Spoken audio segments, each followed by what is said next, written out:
Welcome to all of you my YouTube channel Mukesh Choudhary Jaipur. आज की class mathematics की होने वाली है और मेरे सुपरस्टार हो, कहाँ पे हो आप सभी। आज की क्लास में आपका स्वागत है, हार्दिक अभिनंदन।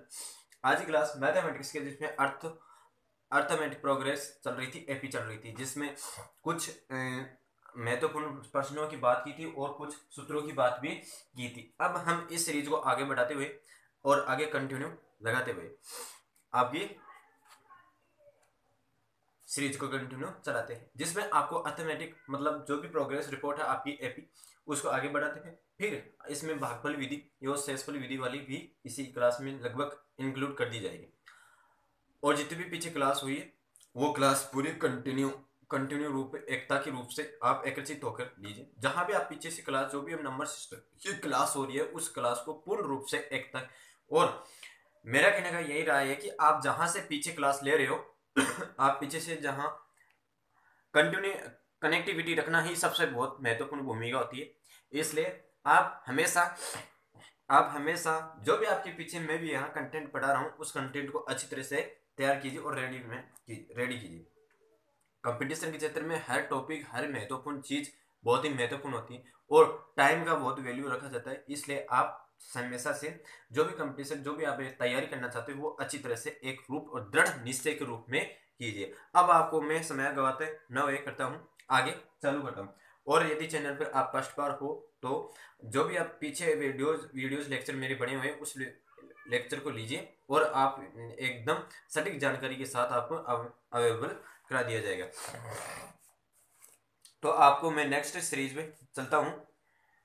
मैं हम अगला क्वेश्चन किस प्रकार से करना चाहते हो।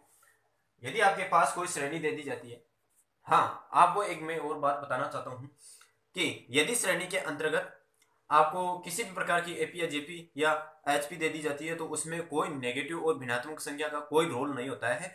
किसी भी प्रकार की संख्या हो वह किसी भी प्रकार की संख्या हो सकती है, उसमें बटे वाली माइनस वाली ऋणात्मक पॉजिटिव धनात्मक एवं भिन्न संख्या मिश्र संख्या और इत्यादि संख्या दशमलव संख्या जितनी भी प्रकार की संख्या हो उसमें कोई प्रभाव इफेक्ट नहीं पड़ता है। इसलिए आप निश्चित होकर आप उस हिसाब से क्वेश्चन कर सकते हो। आपको मैंने हाँ और एक बात बताता हूं, किसी भी एपी के अंतर्गत या पॉजिटिव मतलब या पॉजिटिव या पॉजिटिव या माइनस एक या एक से दो से या दो से अधिक एपी एक साथ जुड़कर हमारा काम या समाकलन या इसका मतलब आपको आंसर पूछ लिया जाता है। तो इसलिए यहाँ कहने का रोल बात यह है कि जहां भी भिन्नात्मक और ऋणात्मक एवं मिश्र संख्या का कोई उचित या कोई रोल नहीं होता है। किसी भी प्रकार की संख्या हो आप उस संख्या का एपी या जेपी के मान अंतिम पद या उस मानों का योगफल या उनके अंतिम पदों का मान निकाल सकते हो। तो मैं आपको नेक्स्ट क्वेश्चन इसी प्रकार की क्वेश्चन में कराता हूँ कि माइनस आने पर और अनेक संख्या एक ही नंबर सिस्टम के अंतर्गत ये एक तो अलग से चैप्टर आता है, लेकिन जहां आपके नंबर सिस्टम की बात कर ली जाती है तो महत्वपूर्ण या छोटी स्ट्रिप आपको दे दी जाती है।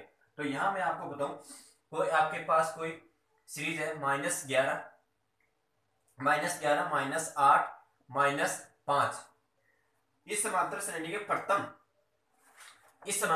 के प्रथम 10 पदों का योग निकालना है। प्रथम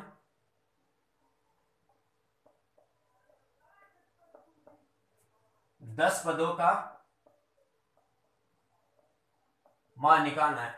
आपको कोई एपी दे दी गई है जो माइनस के अंतर्गत है, ऋणात्मक श्रेणी के अंतर्गत है, जिसमें प्रथम 10 पदों का आपके पास योग पूछ रहा है या मान पूछ रहा है। तो आप इस प्रश्न को किस प्रकार से का मान 10 पदों का मान या योगफल, यहाँ योग याद कीजिए, मान नहीं, मान भी होता है लेकिन यहाँ आप अगर बेटर आपके पास योग दे दिया जाता है तो वो सबसे बेटर रहेगा, क्योंकि इसमें आप अनेक प्रकार के क्वेश्चन से बन सकते हैं जिसमें आपको उस वर्ड को पहचान के ध्यान रखना है। यहां आप मान रखे एड। मेरे कहने की राय यही है, मैं आपको एक सलाह देना चाहता हूं, उस सलाह को आप फॉलो करें कि आप जिस प्रकार से इंग्लिश मतलब आप इंग्लिश वोकेबलरी है आपके पास, यदि कोई क्वेश्चन आ जाता है ऐसा तो आप इंग्लिश वोकेबलरी पर ध्यान दीजिए उस एक इंग्लिश वोकेबलरी में अच्छा साफ लिखा होता है कि आपको मान निकालना है, रिजल्ट निकालना है, ऐड निकालना है, सबट्रैक्ट निकालना है, मल्टीप्लाई निकालना है, इत्यादि प्रकार की जानकारी दे दी जाती है, जिससे जिससे आपका क्वेश्चन गलत होते हुए भी सही हो सकता है। इसलिए आप ज्यादा से ज्यादा उस इंग्लिश वोकेबलरी का भी ध्यान रखें। पेपर में दोनों लैंग्वेज आती है, ध्यान रहे बात का। ठीक है, तो इस क्वेश्चन में आपको मैंने बताया कि यहाँ इसका योग ज्ञात करना है। तो आपको बताऊं, यहाँ लास्ट 10 पद दे चुके हैं, 10 पद से दे चुके हैं, एन का मान 10 दे दिया। यहाँ आपसे सारांतर निकाला जाता है, कॉमन डिफरेंस निकाला जाता है। तो कॉमन डिफरेंस को मैं आपको बताऊं कि कॉमन डिफरेंस कैसा आएगा भाई, d2 माइनस d1 से आएगा ना, d2 माइनस d1 से आएगा। ये आपको पहले फर्स्ट लास्ट क्लास वाली में बताया था कि -8 d2 -8 माइनस ये -11, यही है ना, यही है यही है। तो आपको मैं बताऊं कि यहाँ माइनस माइनस क्या होगा, प्लस हो गया, -8 + 11 कितना घट 3 आ रहा है। और जहां बड़ी संख्या है उसी का चिन्ह रहेगा। ये भी आपको पता है कि जहां बड़ी संख्या से किसी प्रकार का सवाल निकाला जाता है, किसी प्रकार का रिजल्ट फाइनल किया जाता है, तो उस बड़ी संख्या का ही यानी साइन आएगा, ना कि कोई छोटी वाली संख्या का। तो यहां ध्यान देने की बात यह है, जहां आप घटाने के अंतर्गत या किसी ऐड या सब्ट्रैक्ट करने के अंतर्गत आप उस बड़ी संख्या का ध्यान में रखते हुए उसी का साइन का प्रयोग कीजिए, ना कि छोटी वाली संख्या जिस प्रकार से आप घटा रहे हो तो आप ये देखो कि उसमें माइनस का चिन्ह प्रयोग हो सकता है, नहीं होगा। लेकिन आप जिस प्रकार की ये ऐड वाली बड़ी संख्या है उसी का आधार किया जाएगा। अब आपको यहाँ सूत्र है कि 10 इनके योगों का मान निकालना है, ये योगफल ज्ञात करना है। तो आप योगफल के सूत्र दे रखा है कि Sn पदों का n/2 और 2a + n-1 d। तो यहाँ n का मान कितना है, n का मान आपके पास है 10, 2a a कितना है, यह -11 है ना, -1 प्रथम पद -11 प्लस n कितना था 10 था, 10 -1 और कॉमन डिफरेंस 3। यहाँ आप अच्छी तरह से घटाइए, यहाँ आप अच्छी तरह से घटाओगे तो यहाँ 5, ये 5 कट जाएगा, दिख रहा है आपको, बिल्कुल दिखेगा 5 है ना। ये माइनस मल्टीप्लाई जाता है -22 प्लस 9 × 27, तो यहां आपके पास संख्या जाती है 9 × 27। तो यह आपके पास 5 और माइनस की छोटी संख्या है, माइनस में है, छोटी संख्या है और घटाना है, प्लस में जोड़ना है, और बड़ी संख्या 27 है। तो यहाँ क्या आएगा, प्लस का 5 ही आएगा ना, यहाँ प्लस का 5 आ जाएगा। तो यहाँ आपके पास फाइनल रिजल्ट इसका योग आ जाता है, इनका योग आ जाता है Sn पदों का 25। कितना आ जाता है, Sn का योगफल कितना आ जाता है 25। इसी प्रकार आपको कोई क्वेश्चन और करता हूं, यहां तो था माइनस नेगेटिव वाली सीरीज के अंतर्गत। ठीक है, हर क्वेश्चन में हर कॉन्सेप्ट अलग अलग रहेगा, लेकिन यह मेथड है ना, यह जो मेथड है इसी फॉर्मूले के आधार पर किया जाएगा। ठीक है, इसी फॉर्मूले के आधार पर किया जाएगा। लेकिन यह मैं ये बता रहा हूं कि इस प्रकार के क्वेश्चन आए तो किस प्रकार का होगा, और इस प्रकार के क्वेश्चन आए तो किस प्रकार का होगा। माइनस में नेगेटिव वाली संख्या आ जाती है तो उससे आप घबराएं मत, जो आप साधारण वाक्य साधारण कर रहे थे एपी में वही प्रोसेसिंग होगी। लेकिन यहाँ d2 मतलब d कॉमन डिफरेंस निकालना तो d2 - d1। ठीक है, और जहां बड़ी संख्या का पॉजिटिव या नेगेटिव हो उसी का ध्यान में रखते हुए निकालना होगा। यहाँ कॉमन डिफरेंस 3 आ गया और Sn पदों का मान योग करने के लिए आपके पास 25 आ जाता है। अब यदि आपके पास अब नेक्स्ट कॉन्सेप्ट आता है कि यदि आपके पास लगातार मिश्रित सम्मिलित रूप से 2 एपी दे दी जाती है तो आप उस एपी को किस प्रकार से सोल्व कर सकते हो, आप उस एपी को किस प्रकार से सोल्व कर सकते हो।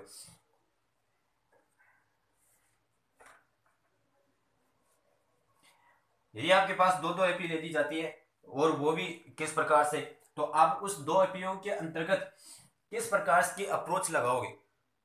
जैसे आपको दिए कोई एपी सीरीज आपके पास 1 4 6 1 4 6 5 11 16, सॉरी यहां 6 है, ये फटतम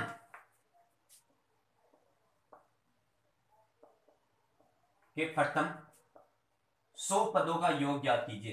प्रथम 100 पदों का योग, यहां आपके पास क्वेश्चन है प्रथम 100 पदों का योग। प्रथम 100 पदों का योग निकालना है। आपके पास श्रेणी दे दी गई है 1 4 6 5, यहां आपको दे दी गई है, लेकिन आप इस श्रेणी के अंतर्गत इस प्रकार से कॉन्सेप्ट को पकड़िए कि यहां आपके पास दो श्रेणी है, दो एपी है या एक एपी है। जो आपको लगातार श्रेणी में दिखाई दे रही है वही आपको एपी के अंतर्गत दिखाई देगी। देखो ध्यान दीजिए, अब यहां देखिए किस किस प्रकार की एपी होगी। दो एपी होगी जहां आप अच्छी तरह से पहचान पाओगे। देखो एक तो आपके पास है 1 और 6, है ना, 1 6 और 11। दो एपी है तो 100 पदों का निकालना है, तो 50 पद तो इसमें आ जाएंगे और 50 पद इसमें आ जाएंगे। एक श्रेणी तो ये हो गई आपकी, ठीक है, कि 1 6 11 150 पदों तक। इसी प्रकार आपके पास दूसरी श्रेणी आ जाती है कि 4 5 6। यहां देखो 4 5 और 6, 4 5 और 6 कितने पदों तक? वही 50 पदों तक, है ना, 50 पदों तक। जहां आपके पास भाई 50 पद ये हो गए, 50 पद ये हो गए, 100 पद हो गए। अब यदि आप इन समांतर श्रेणी को दो एबी आ जाती है और आपके पास वही निकालना है कि S N by N by two two A plus N minus one D common difference निकालना है। इसी प्रकार आप दोनों को निकाल के उसका योग कर सकते हैं, ठीक है, योग कर सकते हैं जो आप साधारण करते हुए।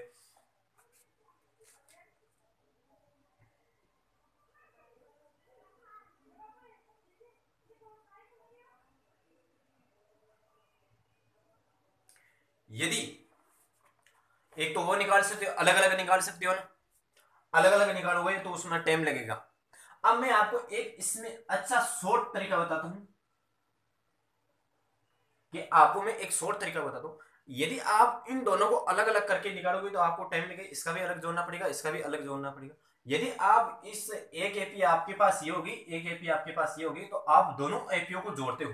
यदि आप दोनों एपीओ को जोड़कर, है ना भाई, दोनों एपीओ को जोड़कर आपके पास किस प्रकार की सरणी बनेगी? ये इस प्रकार की बन जाएगी, 1 और 4 कितनी हुई? 5। इसी प्रकार 6 और 5 कितनी हुई? 11। इसी प्रकार 11 और 6 कितने हुए? 17। ये कितने पदों तक हुए? वही 100 पदों तक हुए, वही दोनों एपी हुई, वही 100 पदों तक हुए, ठीक है। 100 पदों तक हुई या 50 पदों तक हुई? मैं आपसे क्वेश्चन पूछना चाहता हूं कि ये 100 पदों तक हुई या 50 पदों तक हुई? यदि हम किसी एपी को जोड़ देते हैं, यदि दोनों एपी को जोड़ दे दिया जाता है तो उसके लास्ट जो भी आपके पास योग आता है उसमें आपको 2 को भाग दे दिया जाता है, तो आपके पास वो 50 डिजिट तक ही निकाल दी जाती है। अब यहाँ 50 डिजिट तक मानी जाएगी। इस 50 डिजिट को आप, इस 50 डिजिट को एस एन बाई टू का सूत्र लगाइए और उससे निकालिए। अब देखो मैं आपको बताऊं कि एस एन 50, ठीक है, N by two, N by two, two A plus N minus one D, वही प्रोसेस ही है, कोई कोई चेंज परिवर्तित नहीं है। यहां 50 लगाइए, 50, आपके पास वही क्वेश्चन आएगा, कोई आपके पास कोई चेंज नहीं होगा। 2a, यहां प्रथम पद कौन सा था? यहां प्रथम पद था आपके पास जो आपको जोड़कर श्रेणी बनाई गई थी 5, ठीक है, प्लस n कितना था? वही 50 है भाई, n कितना है?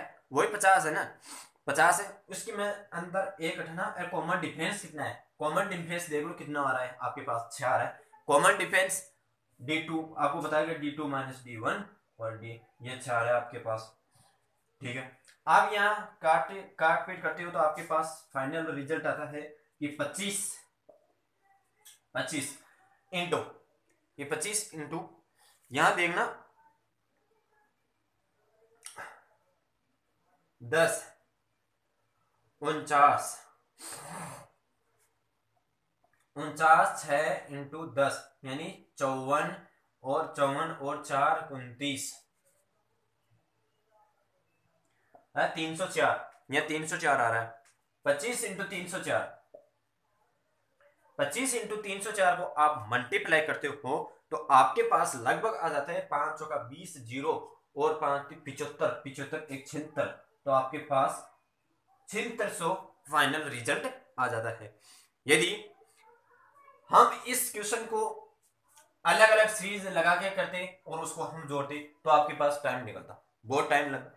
और यदि हम इस सारणी को इस प्रकार से योग करें और शॉर्ट तरीका लगा के जोड़े, इन दोनों सारणी को जोड़ दिया, तो जोड़ने के बाद आपके पास वही आपके 50 पद आएंगे, उसमें से आप इस प्रकार से एसएन का पद लगा के आप तो मेरे कहने का राय यही है, आप किसी भी कंपटीशन के अंतर्गत उतरी, वो कंपटीशन आपके पास टाइम मांगता है, और कंपटीशन टाइम मांगता है तो आपको ये भी बात का नॉलेज होना चाहिए कि जिस प्रकार से आप अप्रोच एक्टिविटी आपके पास एक्यूरेसी होगी, उतनी पावर एक्यूरेसी होगी, अधिक एक्यूरेसी होगी, तो आपका सिलेक्शन जल्दी होगा। तो यहां मेरा कहने का मतलब है, आप एक जो 30 मतलब यह आप बड़े बड़ी संख्या करते हो तो 2 मिनट या 3 मिनट लेती, तो आप यदि इस शॉर्ट तरीके से आप अपना दे तो आपके पास ये मात्र आपके पास 30 सेकंड या 45 सेकंड के अंतर्गत यह क्वेश्चन हो रहा है, ठीक है। और यदि आपके रोज अभ्यास होता रहेगा तो यही 45 सेकंड वाला क्वेश्चन आपके पास 5 या 10 सेकंड के अंतर्गत हो जाएगा। अब आपके पास मेरा कहने का मतलब ये है, आपको एक बार मेहनत लगेगी जी, धोकर आप एक बार मेहनत कर लो, उस मेहनत के अंतर्गत या तो इस पार या उस पार जी, ध्यान से आप मेहनत लगो, आपको नजदीकी आपके पास रिजल्ट मिलेगा, जरूर मिलेगा। अब आपके पास नेक्स्ट क्वेश्चन है,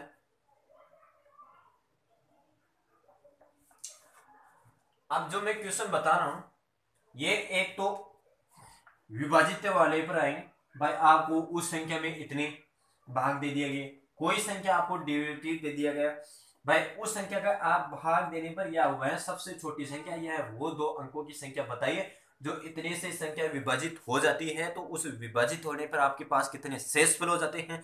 यदि शेषफल न पूछ लिया जाता है तो आपको पास कोई संख्या दे दी जाती है और उसमें विभाजित कर दिया जाता है, उस विभाजित करने के पास आपके पास या भाजक या भागफल पूछ लिया जाता है। इस प्रकार के कुछ क्वेश्चन है, वो क्वेश्चन मैं आपके पास डिक्लेयर कर देता हूं। जहां भी कॉन्सेप्ट पढ़ो आप क्लियर से पढ़ो, अच्छी तरह से पढ़ो, बस मेरा कहना ये है। आपके पास कोई क्वेश्चन है, आपके पास ऐसे क्वेश्चन दे दिया जाता है, कोई क्वेश्चन है उस क्वेश्चनों के अंतर्गत, और पहले क्वेश्चन दे दिया, उस क्वेश्चनों को दिमाग में लगा के आपको एपी बनानी पड़ती है। उस एपी बनाने के बाद आपको या योगफल पूछेगा या अंतिम वो 10 पदों का पूछेगा या 15 पदों का पूछेगा, मतलब विस्तार पूछेगा उन पदों का। तो आप उस पदों का विस्तार किस प्रकार से करोगे, देखो उन सभी 2 अंकों वाली संख्या ज्ञात कीजिए, ठीक है। एक बार क्वेश्चन लिखूंगा मैं पूरा, फिर आप समझाना। उन सभी 2 अंकों वाली 2 अंकों वाली संख्या का योग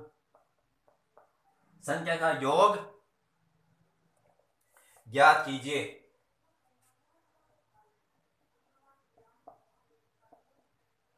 संख्या का योग ज्ञात कीजिए,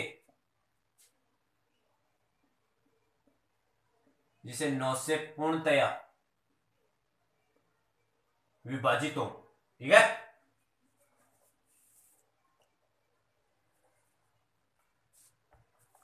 क्वेश्चन एकदम इजी। इस क्वेश्चन में आपको मुख्यतः ध्यान रखना है, उन सभी 2 अंकों वाली संख्या का योग ज्ञात कीजिए जो 9 से पूर्णतया विभाजित हो, जो 9 से पूर्णतया विभाजित हो। मतलब यहां कहने का मतलब यह हो रहा है कि 9 के आप मल्टीप्लाई या 9 के गुणज होने चाहिए, और 9 के गुणज के अंतर्गत भी 9 के गुणज के अंतर्गत भी 2 संख्या वाली होनी चाहिए, 2 संख्या होनी वाली चाहिए। 9 के गुणज है और 9 के गुणज के अंतर्गत 2 संख्या वाली होनी चाहिए। तो मैं बताऊं, आप 9 से पूर्णतः विभाजित करोगे तो आपके पास लगभग 2 संख्या वाली इस प्रकार से आएगी, 18 27, सही है ना, 18 27 36 45, 36 45 आ सकती है, 36 45, इसी प्रकार लगभग 90 और 99, ये लास्ट वाली पद आ गई।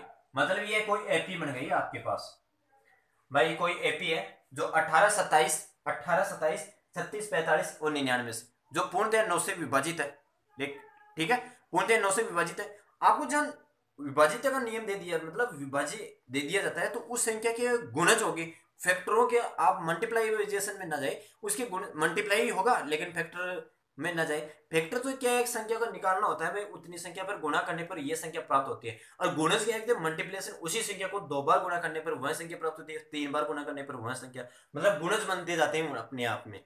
तो आपके पास यहाँ प्रथम पद आ जाता है, ये एपी है, बिल्कुल एपी है। और यहाँ आपको क्या निकालना है, अंक संख्या का योग निकालना है, संख्या का योग निकालना है। तो आपके पास देखो योगफल तो कितना आएगा, ठीक है। यहां 2 क्वेश्चन पूछा जाता है कि योगफल तो कितना आएगा और कितने पद होंगे, और कितने पद होंगे। क्या आप मुझे बता सकते हैं कि कितने पद होंगे? यदि आप साधारण में बात करते हैं तो नॉर्मल सी बात है, ये 10 होंगे।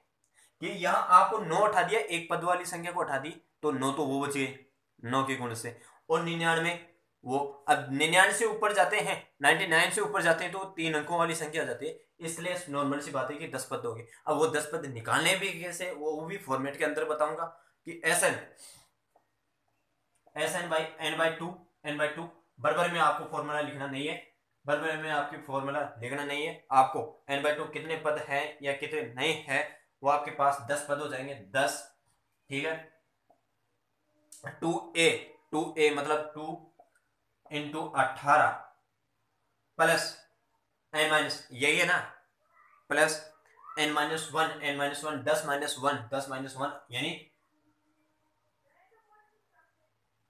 9 इंटू मतलब वो आपका डिफरेंस कितना था, डिफरेंस वो भी आपके पास 9 ही था। तो ये कुल मिलाकर बात ये हुई 5 इंटू 36 प्लस 81, यही हुई ना, 5 36 81, यही हुई, ये 5 36 81 मतलब यहाँ 36 81 7 1 3 11, यानी 5 इंटू 117, यही गुणनफल होता है। इस 5 17 इसको मल्टीप्लाई करते हैं तो 5 और 5 85 और हाँ, ये आपके पास आ जाता है 585। ये तो आए आपके इस सरणी के योग, ठीक है। और यदि आपके पास पद पूछा जाता तो मैंने पद बताया कि 10 होंगे, नॉर्मल सी बात है। अब यदि इस पदों को निकालें कैसे, तो आपको मैंने बताया होगा कि लास्ट पद 99 माइनस प्रथम पद 18, डिफरेंस कितना था, 9 का था, प्लस 1 जोड़ना है। तो यहाँ आपके पास कितनी संख्या घट रही है, उसमें आप थोड़ा सा दिमाग लगाइए। 191 81, ठीक है ना, 81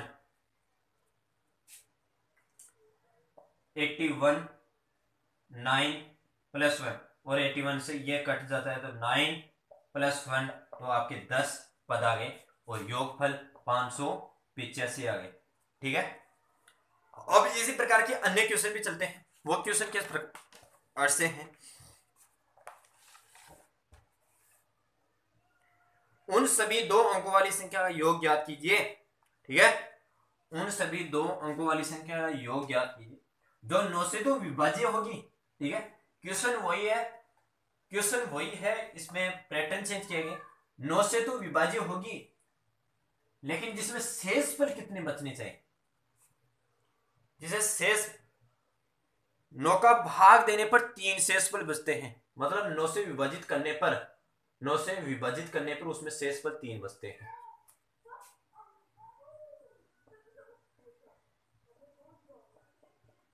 9 से विभाजित करने पर 3 शेषफल बचते हैं, 3 शेषफल बचते हैं। अब वो आप मुझे बताइए कि किस प्रकार से वह 3 शेषफल बचेंगे। भाई 3 शेषफल किस प्रकार से बचे,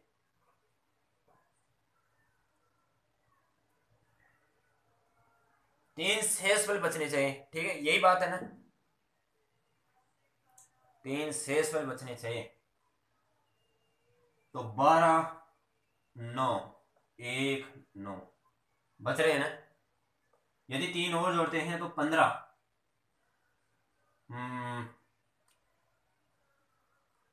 3 शेषफल बचने चाहिए, 12, हाँ 21 9 3 9 कम 9 9 2 18 18 3 शेषफल बचने। मतलब आपको पता है कि यह कौन सी संख्या है, यह कौन सी सीरीज चल रही है, ये 12 से स्टार्ट होगी, ये आपके पास एपी बनेगी 12 21, 12 21 27 यानी 30। इसी प्रकार लास्ट 99, यानी लास्ट 99 थे तो उसमें 81 आपके पास हुई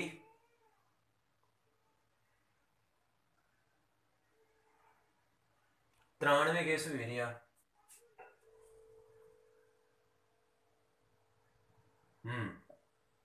93 हुई, बिल्कुल 93 हुई।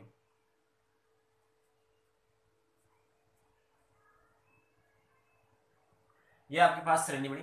इस श्रेणी का प्रथम पद कौन सा है? प्रथम पद आपके पास 12 है। कितने कुल पद हुए? लास्ट पदों में से आपको वो निकालना है कौन सा कौन पद है। 93 यही देख लो, निकालता हूं 12। कॉमन डिफरेंस कितना था? कॉमन डिफरेंस आपके पास 9। कॉमन डिफरेंस आपके पास एक 9 81, 9 + 1 बराबर 10 आ जाता है।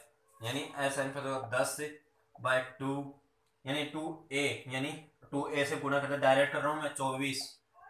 2a प्लस n-1d, n कितना था? n 10 था, एक 9 इंटू d कितना था? 9।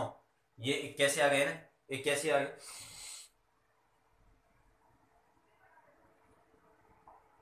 5 81, 81 और 24 105, 105 यानी 2 इंटू 525। ये फाइनल रिजल्ट आया आपके 525। ये फाइनल रिजल्ट आया। मतलब उन सभी दो संख्या का योग निकालना है और उतने शेषफल बचते हैं, उन शेषफल को आप एक बार जोड़िए। भाई वो आपको पास टेबल दे दी जाती है, उस टेबल से आप 9 को शेषफल जोड़िए, और जहां आपको शेषफल जोड़ दिया जाता है उस शेषफल जोड़ने के बाद कौन सी संख्या बचती है उन संख्या का प्रयोग कीजिए। उन संख्या का प्रयोग करने के बाद आपके पास एपी आराम से अवश्य बनेगी। ठीक है, एपी बनने के बाद आपको प्रथम उन पदों का मान, मतलब कितने पद हैं, पदों का मान निकालना होगा। उस पद का ज्ञात होने के बाद भाई इतने पद हैं, एन निकालना है। एन निकालने के बाद उससे पदों का योगफल निकालना है, ऐसे पदों के। ठीक है, इस प्रकार का क्वेश्चन।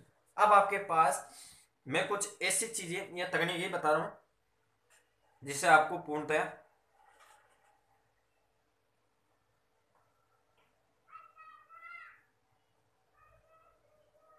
हम्म 100 से 200 तक कोई आपके पास संख्या पूछी जाती है। एक अलग नेक्स्ट कॉन्सेप्ट है कि आपके पास कोई दो संख्या दे दी जाती है, उन दो संख्याओं के अंतर्गत किसी संख्या का भाग दे दिया जाता है। उन्हें भाग देने के बाद आपको वह संख्या पूछ ली जाती है कि इसके या वह संख्या पूर्णतः विभाजित होगी या नहीं। इस प्रकार से क्वेश्चन पूछ लिए जाते हैं, और उसमें मध्य कितने ऐसे पद आएंगे जो उनसे पूर्णतः विभाजित होगी। तो देखो वह क्वेश्चन किस प्रकार से आते हैं, उन क्वेश्चनों पर मैं चर्चा करता हूं। 100 में 200 के मध्य, 100 वह 200 के मध्य, 100 में 200 के मध्य ऐसी कितनी संख्या है, ऐसी कितनी संख्या है मध्य, ऐसी कितनी संख्या है मध्य, ऐसी कितनी संख्या है जो पूर्णतया 3 से विभाजित है, 3 से विभाजित है। भाई आपको कोई संख्या दे दी 100 से 200 तक है, वह ऐसी कितनी मध्य संख्या है उसमें जहां जो पूर्णतः 3 से विभाजित हो। 3 से विभाजित होगी तो आपको मैं बताऊं कि 100 से 200 तक कोई संख्या है, 100 से 200 तक कोई संख्या है जो 3 से विभाजित होगी। अब यहां देखो आप 3 से विभाजित होने वाली है क्या? 100 तो नहीं होगी, 2 जोड़ो इसमें, 2 102, 9, हाँ 102 होने वाली है भाई, 102। अब और संख्या देखिए 102,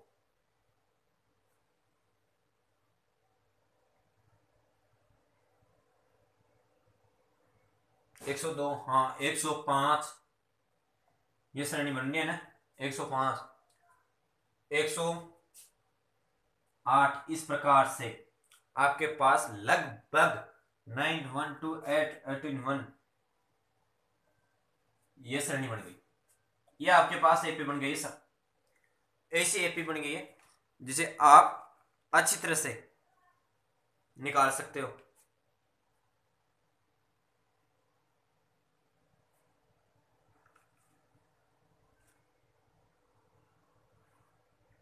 ये श्रेणी बनी गई है आपके पास।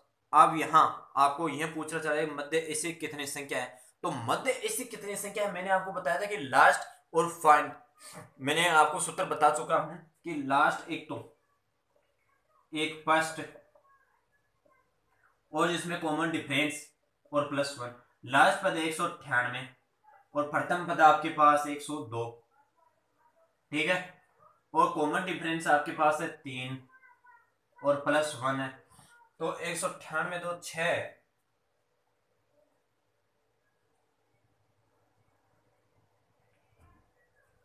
9,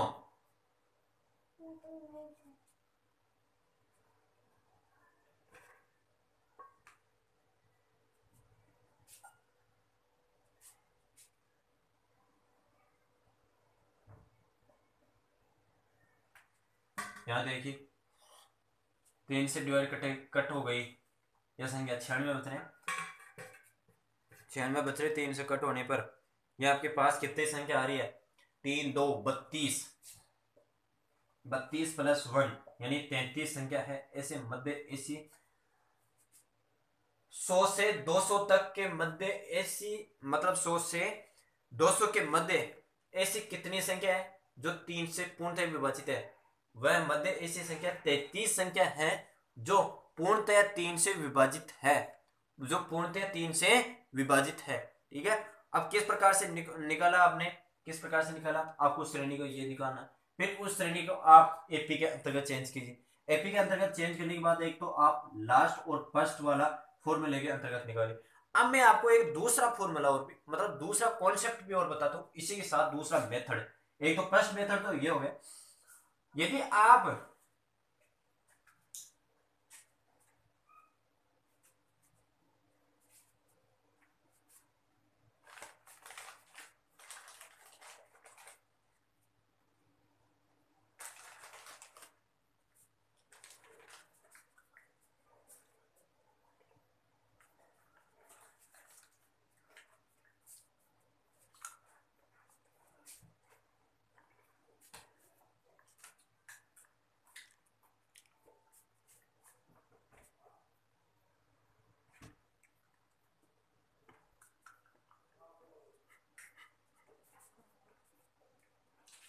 ये संख्या दे दी जाती है कहां से लेकर कहां तक भी, जो आपको एस से लेकर जेड तक कोई संख्या दी, उन संख्या में यदि आपके यहाँ फर्स्ट संख्या और लास्ट संख्या इनमें अलग अलग से 3 से डिवाइड करोगे, 3 से डिवाइड करोगे तो आपके पास देखो यहाँ 33 आएगा, 9 3 1 0 9 1 0 33 आएगा। इसी प्रकार आप इसी 3 के अंतर्गत 200 का भाग यानी 200 डिवाइड करोगे तो 3 6, तो यहाँ आपके पास 6 लगभग 20 18 2 0 18 33,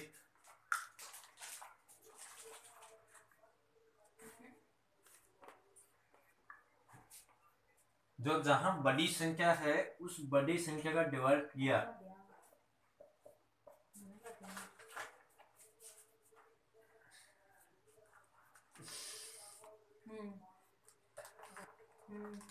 क्लास में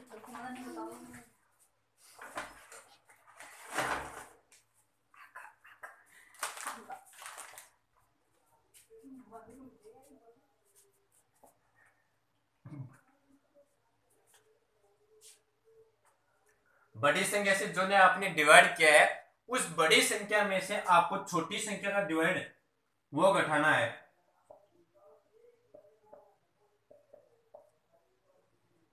डिवाइडेशन है वो घटाना है। बड़ी संख्या डिवाइड कितना आया, 66 आया। देखो मैंने अब तो पहले फर्स्ट रूल बताया था वही आएगा, अब छोटी संख्या के रूल से डिवाइड करने पर कितना आया, 33 आया, तो यहाँ घटाने पर 33 आया। इसी प्रकार में एक नेक्स्ट और क्वेश्चन बताता हूँ वो किस प्रकार से आता है। यदि आपके पास कोई संख्या, यहां देखो चेंज करके 200 से 300 पूछ लिया जाता है, तो यहां देखो आप घटाओ और कितने से विभाजित है, ये भी चेंज होगा इसमें।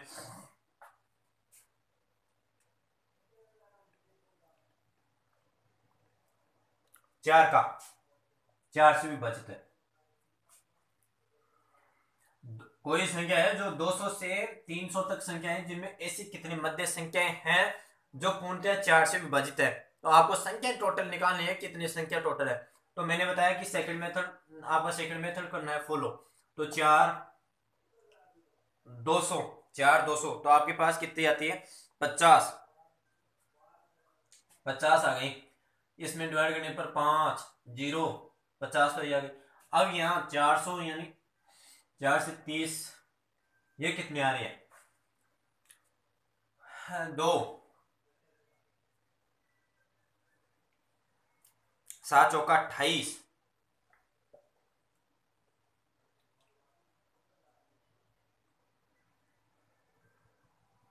2 5,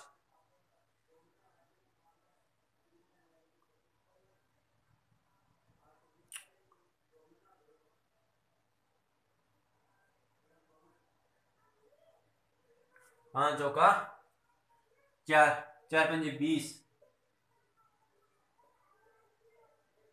ठीक है, तो यहाँ बड़ी संख्या में से छोटी संख्या का घटाना है। तो बड़ी संख्या आपके पास 75 और 50, तो आपके पास 25 वह संख्या आई जो जिनके मध्य 200 से, मतलब 200 से 300 के मध्य वह संख्या 25 होगी, वह संख्या 25 होगी।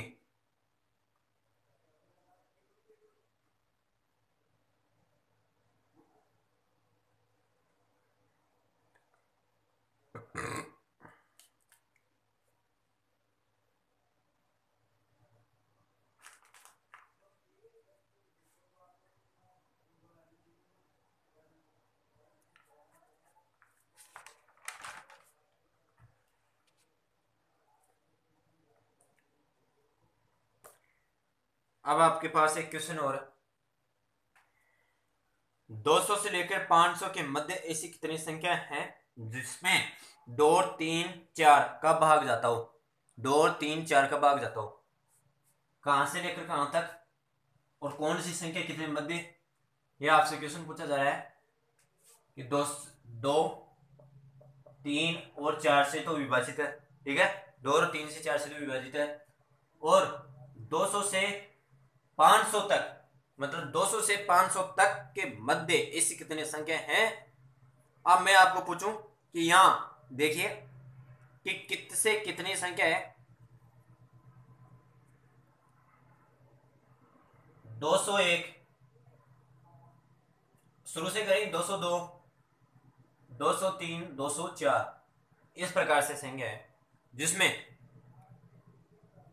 ये लास्ट वाली जाएगी 292, 492, 500 आने दोनों 492 जाएगी। ठीक है, लास्ट में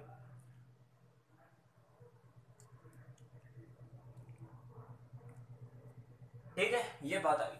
अब यहाँ एक चीज का ध्यान रखना होगा कि किसी संख्या को हम, यदि आपके पास 3 या 4 संख्या दे दी जाती है तो उस संख्या को अलग अलग डिवाइड थोड़ी कर सकते हैं। अलग अलग डिवाइड करेंगे तो उसमें टाइम जाएगा आपका और हमारा भी टाइम जाएगा, जिससे कंपटीशन के क्षेत्र में बहुत बड़ा होगा और टाइम आप पीछे रह जाओगे। तो इसलिए आपको कोई भी संख्या दे दी जाती है 2 3 4, इन संख्या को आप ऐसे लीजिए, लेस से एलसीएम लीजिए, जिसमें आपके पास लगभग 12 आएगी, 2 6 12, ये 12 आ जाएगी, जिसमें आप इस संख्या के 2 से 1 से लेकर 2 से 4 तक यानी कितनी संख्या है उस संख्या का आप डिवाइड कीजिए। उस संख्या का यदि डिवाइड करने, ये आपके पास 12 आ गई, ये 12 से डिवाइड करने पर यह संख्या पूर्णतः कट जाती है, तो वहीं आपके एपी के अंतर्गत वो संख्या आ जाएगी। और उस संख्या के अंतर्गत आपको मैं बताऊं 204, अब 204 है, इसके अंतर्गत आप 12 का डिवाइड कीजिए। देखो आपको पास 12 का डिवाइड करोगे, 12 दूना 24 ना 1 12, यहाँ आपके पास 8 और 4, 12 12 12 बार 24 32 36 बार 48 बार 5 72 वास्तव 84, ये 84 मतलब पूर्णतया ये कट गई। तो यहाँ आपके पास श्रेणी कहां से शुरू होगी, मैं आपको बताऊं ये श्रेणी कहां से स्टार्ट होगी, 204 से स्टार्ट होगी। ठीक है, आप 500 तक ले जाइए, आप 500 तक ले जाइए, आप 500 में 12 का डिवाइड कीजिए तो आपके पास वो पूर्णतया विभाजित नहीं होगी। आप 492 उसमें आप 12 का डिवाइड कीजिए, 12 चौक 48, 12 चौक 48, 1 12 1 41 बार डिवाइड पूर्णतया विभाजित हो गई। तो पूर्णतया विभाजित होगी, लास्ट पद आ गया। अब यहाँ आपको वही नियम लगाना है, लास्ट और फाइनल। लास्ट आपके पास 492 इतनी बड़ी संख्या में आप डिवाइड करोगे, उनका भाग देगा, उनका भाग देने से अच्छा है कि आप उस संख्या को लास्ट और 492 माइनस आपके पास फर्स्ट पद कौन सा है 204, कॉमन डिफरेंस आपके पास लगभग आ रहा है 4, कॉमन डिफरेंस 4 तो थोड़ी आ रहा है, 4 8 12 12 आ रहा है, 12 आपके पास कॉमन डिफरेंस आ रहा है, और जिसमें प्लस 1 आना है, प्लस 1 करना है, प्लस 1 करना है। उस संख्या को घटाओ, आपके पास घटाने पे कितनी संख्या प्राप्त होती है, 492, 492 से आप 204 घटाओ तो आपके 12 8 4 8 है ना, 9 8 और 2 12 12 24, यानी आपके पास 24 प्लस 1 आपके पास वह 25 संख्या ऐसी है जो 200 से लेकर 500 तक मध्य में ऐसी 25 संख्या है जो 2 3 4 से पूर्णतः विभाजित होती है। इस प्रकार के क्वेश्चन आपके हुए सीरीज में क्लियर। ठीक है, अब मैं आपको भाग देने की विधियां इनके बारे में थोड़ा इंट्रोड्यूस करता हूं, और यदि क्वेश्चन होता है तो मैं आपको फॉर्मूले बताता हूं, उस फॉर्मूलों को आप अच्छी तरह से याद और अच्छी तरह से समझ के आइए। कल यदि हो सके तो मैं आपको क्वेश्चन कल वाली क्लास में या इसी क्लास में आपको देखता हूँ, पहले मैं उस टॉपिक को कॉन्सेप्ट को चालू करता हूँ। अब भागफल विधि आपको मैं बताऊं कि भागफल विधि कितने प्रकार की होती है।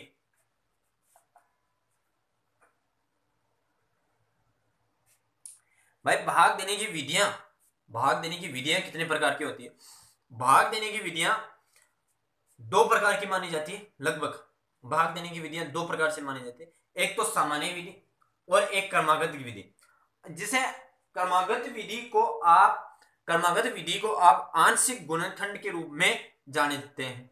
अब गुणनखंड आप पहली वाली मतलब लास्ट क्लासों में, छोटी क्लासों में आप अच्छी तरह से अभाज्य संख्या का और भाज्य संख्या का गुणनखंड अच्छी तरह से निकालेंगे। अब वो अभाज्य गुणनखंड किस प्रकार से निकाले गए थे मैंने बताया कि दो कोई संख्या है आपके पास 12 और 14 और 8, ये अभाज्य गुणनखंड वाली संख्या है, भाज्य गुणनखंड संख्या है। जिसमें आप गुणनखंड निकालोगे तो आप 2 का डिवाइड करो, ये कौन सी है, ये आंशिक है ना, आंशिक गुणनखंड विधि है, जिसमें 2 6 7 4, फिर 2 से डिवाइड किया 3 7 2, फिर 2 से डिवाइड किया 3 7 1, फिर 3 से डिवाइड किया 1 7 1, फिर 7 से डिवाइड किया 1 1 1। ये कौन सी है, ये क्रमागत विधि है ना, क्रमागत विधि है। मतलब भाग देने की विधियों में भाई आपके पास ये प्रश्न पूछता है, जनरल इंट्रोडक्शन ही करा रहा हूं, यहां से कोई क्वेश्चन नहीं बनेगा। भाई भाग देने की विधि कितनी है, भाग देने की विधि 2 है। कौन कौन सी, एक तो सामान्य भाग विधि जो आप अच्छी तरह से देते आ रहे हो, सामान्य, जिसमें भागफल शेषफल और भाजक और भाज्य इनकी जरूरत पड़ती है। ठीक है, एक तो ये सामान्य विधि के अंतर्गत है। अब दूसरी विधि जो आंशिक गुणनखंड की विधि आती है, जो आपने पहले मैंने आपको सोल्व करवाई थी कि इस विधि से, कौन सी, आंशिक गुणनखंड, आंशिक गुणनखंड,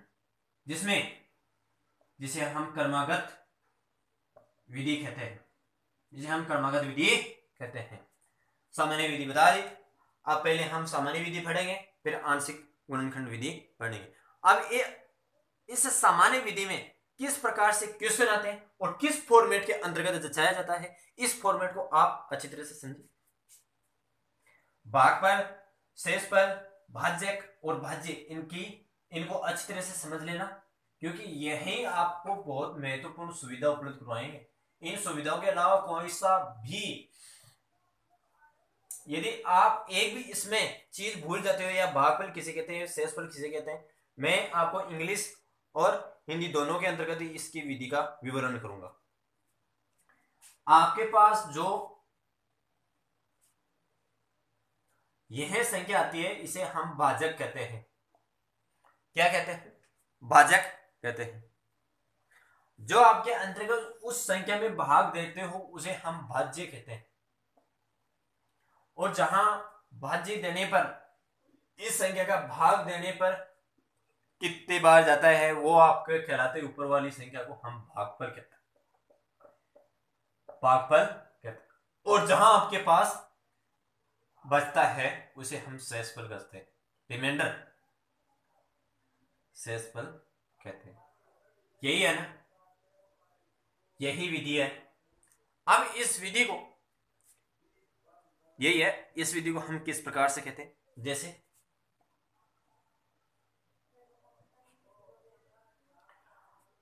ये 4 भाजक है, इसमें 50 भाज्य है, ठीक है। अब 4 का भाग देते हो आप इसमें,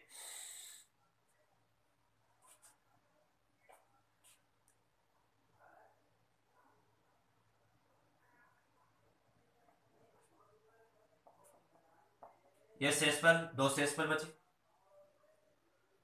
ये क्या बचे, ये भागफल आए, ये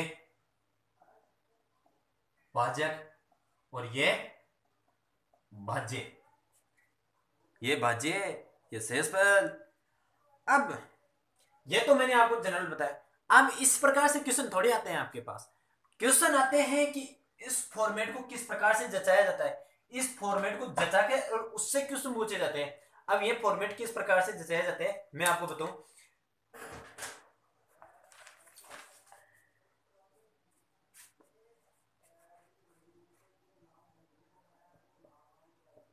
ये भाजक है, ठीक है, ये भाजक है,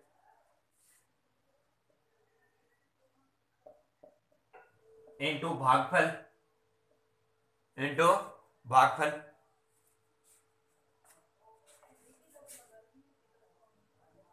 प्लस शेषफल,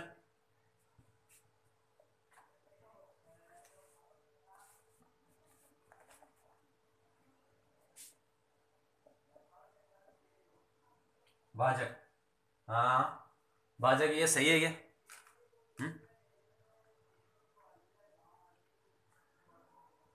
ये भाजक, हाँ ये भाजक और भागफल और प्लस शेषफल जोड़ने पर आपके पास भाजक ही आएंगे, क्या आएंगे, भाजक ही आएंगे क्या भाज्य आएंगे? भाज्य आएंगे, ठीक है। मैंने गलत लिखा है, इस बात को ध्यान, यहां भाज्य आएगा। उत्तर की बात जांच, भाग की जांच करना बहुत हमने पढ़ा है, भाज्य आएंगे यहाँ। अब इसी चीज को मैं थोड़ा इंग्लिश में समझाता हूँ भाई। इसी चीज को अगर आपके इंग्लिश में वो वर्ड आ जाते हैं, वर्ड में अच्छी तरह से याद रह जाते हैं, क्योंकि आपके पेपर में दोनों लैंग्वेज आएगी। इस दोनों लैंग्वेज के अंतर्गत यदि आप यहाँ को भाग पर और दे दिया जाता है और किसी संख्या को और दे दिया जाता है, यदि वो इंग्लिश वोकेबलरी आपकी अच्छी है, इंग्लिश वोकेबलरी आपको ध्यान में है, तो अच्छी तरह से कर पाओगे आप। भाज्य मैंने बताया ना कि भाजक इंटू भागफल प्लस शेषफल। अब इस संख्या को क्या क्या कहते हैं भाई, इस संख्या को क्या क्या कहते हैं?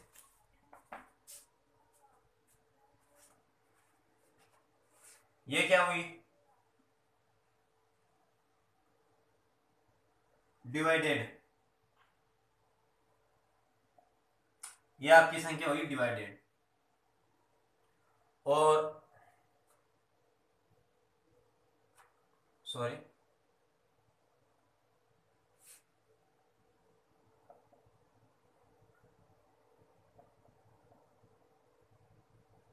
डिविजर डिवाइडेड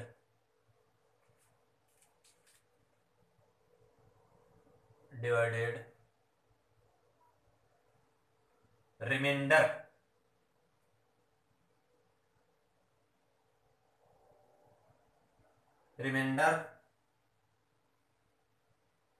क्यूटेंट, भागफल को क्या कहते हैं? क्यूटेंट।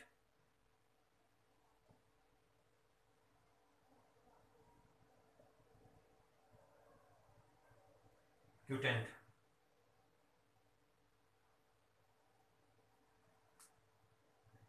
ये कहते हैं। यदि हम इसे भाज्य को ए नाम दे दें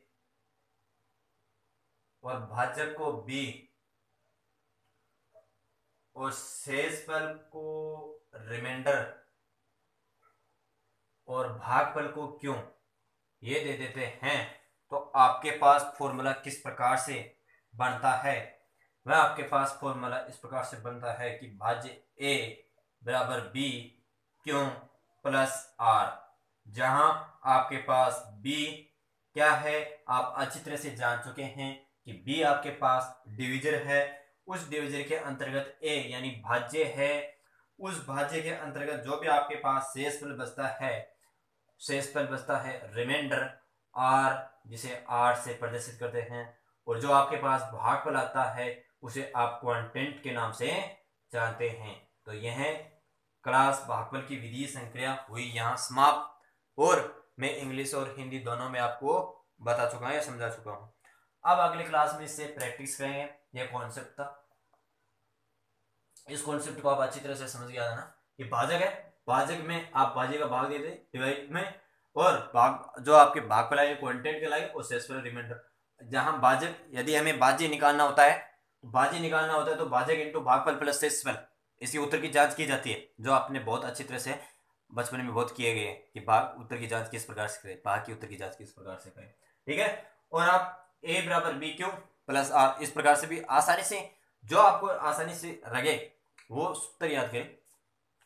ठीक है, और मेरी वाणी को मैं यही विराम करता हूं, और जो भी आपके पीछे क्लास हुई है उन क्लास को आप कंटिन्यू और महत्वपूर्ण लेक्चर समझ के बात लीजिए, जहां मैं आपसे एक फिर बात का वादा करता हूं, मैं भी कंटेंट लाऊंगा वो अच्छे लाऊंगा, चाहे कुछ भी हो, किसी भी परिस्थिति में हो, कंटेंट लाऊंगा तो अच्छा ही लाऊंगा, इसमें आप घबराने की बात ना करें। यहां मैं कोई फालतू बकवास नहीं कर रहा, मैं भी अपना टाइम निकाल के और किसी प्रकार से व्यवस्थित करवा के आपको हर चीज उपलब्ध कराई जा रहा है। तो आपका भी दायित्व बनता है कि इस चीज को किस प्रकार से मेंटेन करोगे आप, और किस प्रकार से आप सहायता या सपोर्ट करोगे मेरे। आप जिस प्रकार से सपोर्ट करोगे तो मैं आपसे अच्छी, आप करोगे मेहनत मतलब सपोर्ट करोगे तो आपसे दुगना और बढ़िया बेटर आपको मैटर दे दिया मेरा आपको उपलब्ध करा दूंगा, चाहे किसी भी प्रकार की परिस्थिति हो। तो मेरे कहने का यही है कि आप हमेशा हर क्षेत्र में जाओ तो अच्छी से कनेक्टिविटी बनाए रखो, जिससे आपकी समस्या का मतलब जो भी कंपटीशन के क्षेत्र में हो तो आप समस्या से डर सको।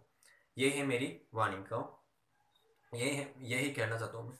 और बड़े बुजुर्ग छोटों का सभी का सम्मान करना चाहिए, यही बात है। जहां तक संभव हो आप किसी भी व्यक्ति या आजू बाजू की बातों पर आकर आप कोई गलत कदम ना उठाए, जिससे आप अपने भविष्य को अंधकार में भटक सकते हो।